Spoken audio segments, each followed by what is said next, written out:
This channel is for educational purposes only. Please do your own due diligence before making any investment decisions. Hi, this is Joe Rabil with Invest Like a Pro, and I'm going to give you a stock market update for Friday morning. I'm doing this as of the close Thursday night for Friday morning, and what I want to do is focus in on a couple of things as normal, but there's a crucial thing that I look for in one of my patterns that is developing right now on the hourly S&P. So, and in fact, I'm going to use the spider for that, but and it's at a crucial point to determine which way it wants to go from here. So we'll get to that in a minute. I want to go through some volatility. I want to take a quick look at RSI, and then we're going to go through our standard grid to see what's taking place in multiple time frames and MACD and ADX. So let's go ahead and switch over. I'm going to start out with the volatility. And so we can see the move that has taken place since this average true range has turned the corner and trended to the upside on the weekly. You see this reversal, and you see where this moving average line started to turn.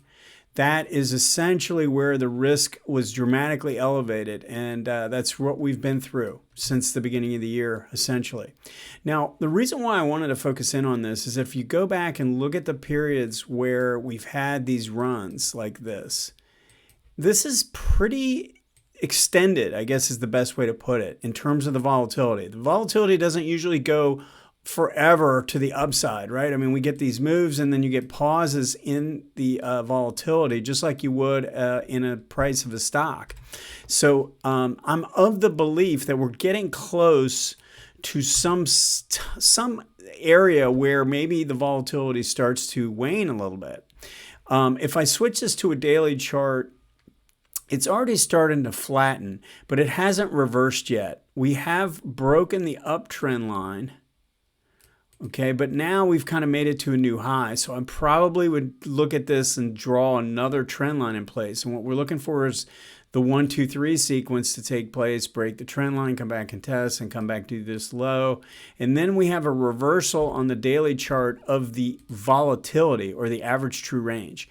If that happens, then I think we're going to start to see this weekly start to roll over, or at least go through a period where it's not rising like it has been steadily for weeks and weeks and weeks on end. So it's something to be on the lookout for. So I wanted to just bring that up. Now, the one thing that's kind of intrigued me is I don't typically show the RSI because I just don't have enough room on all my charts, but look at what's taking place on the weekly RSI. So this is a 5 RSI. It's a fast-moving RSI, no doubt about it. But if we compare this low to this low, we have confirmation. You see how there's confluence there? You see how this makes a lower low while price is making a lower low? And then if we compare this bottom with this new bottom, look at the divergence that's taking place. So we don't have confluence anymore. Now we have a divergence because this made a lower low and this is making a higher low. So I think it's relevant. It's a weekly chart. I mean, it's very possible this thing is going to try and get a little bit of a rally here. We're certainly oversold enough for a rally.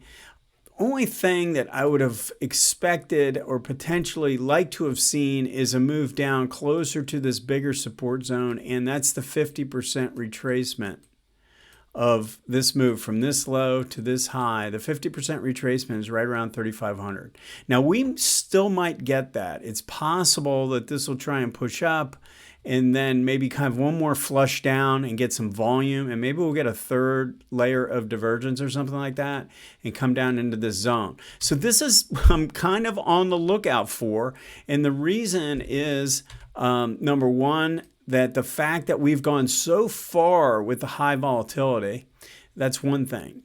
The second thing is some of the things that I do on my weekly review for my clients, and we're definitely getting showing signs of getting oversold. We're also, the sentiment number is down to negative 18%. So we have 18% more bulls than bears right now, more bears than bulls right now.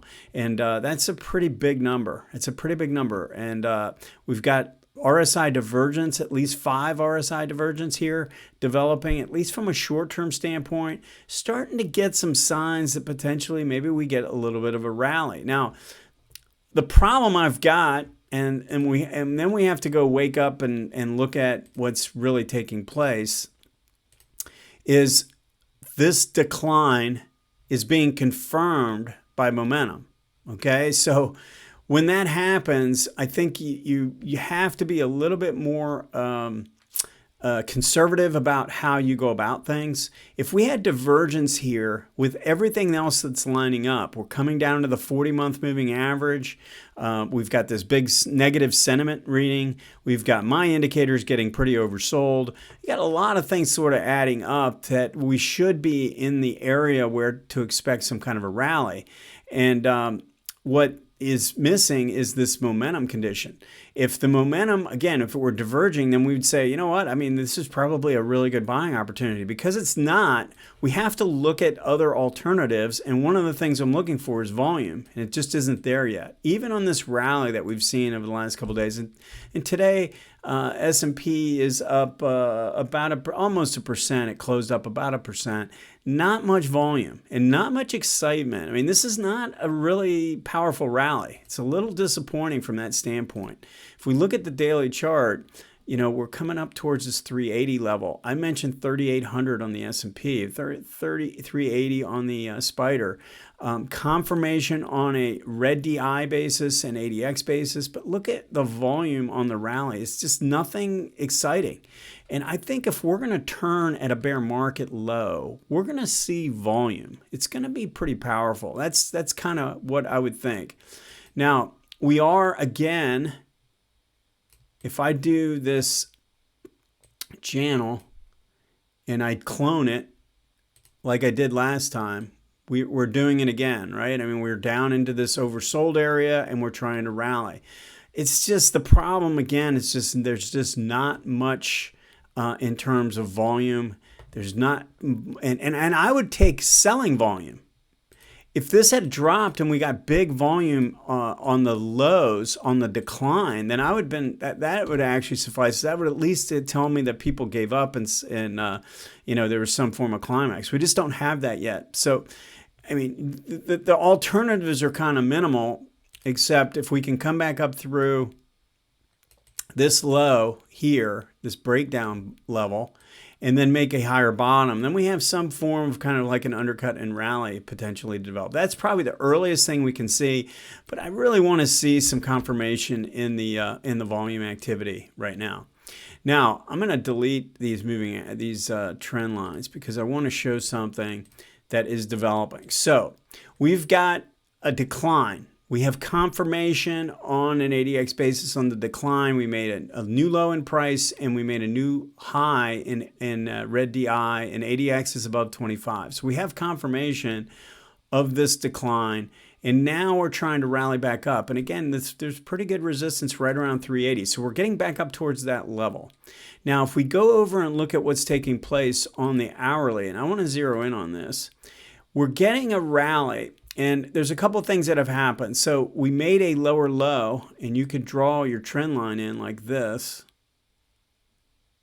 So it's not perfect, but close enough. So we came down, we rallied up, and we made a lower low. Now, during that lower low, when we got a lower low here coming down, ADX made a lower peak, and MACD made a higher peak. So this is showing that the sellers are weakening because it's based on red DI. That's why it's making a lower low. And notice what happened. ADX dropped under 25 after a divergence. So that's a pretty good sign of a potential reversal, or at least some sign that maybe we get a little bit better rally. So we had the break of the trend line, and then we had a test of the 18, which was essentially your 2. Right? I mean, we rallied up and then we came back and retraced, not quite 50%, but pretty close, and came and touched right at the 18, and now we're trying to rally off of that. So we have the 1, we have the 2, and now we're about to create the 3 if we can break out here. Now, this is really key because one of the things that I look for, and I'm going to switch this back so we can see both time frames. We have a downtrend here that was confirmed, and now we're rallying back up. Now, one of two things is going to happen. We're either going to we're either going to come in this zone and we're going to have a buy signal that doesn't fail. It just keeps going. It takes off. And if that happens, we're going to see green DI start to kick in. We're going to see the MACD clearly get above the 0 line. And what's going to end up taking place is green DI is going to move up, make a higher low above 25. So above 25, make a higher low. This is going to move up, probably test this breakout area at 380 and hold. And then instead of failing at the 18, we're going to get some kind of a bottom to form here. Now, I don't know how far this is going to go at this point, but this is going to be the beginning stages if it's going to take place. Right now, what we've got, though, is a little counter trend rally or an opposing trend pattern with a MACD right near the 0 line and low ADX. See, we have strong ADX on the decline, and now we have low ADX on the rally right now. So I'm not all that impressed by what's going on. I mean, it is rallying. It is moving off the low. It's creating a 2, but if I'm going to see a low, again, off of a bear market low, I mean, I want to see something that has some strength and has some volume, and we just don't have it yet.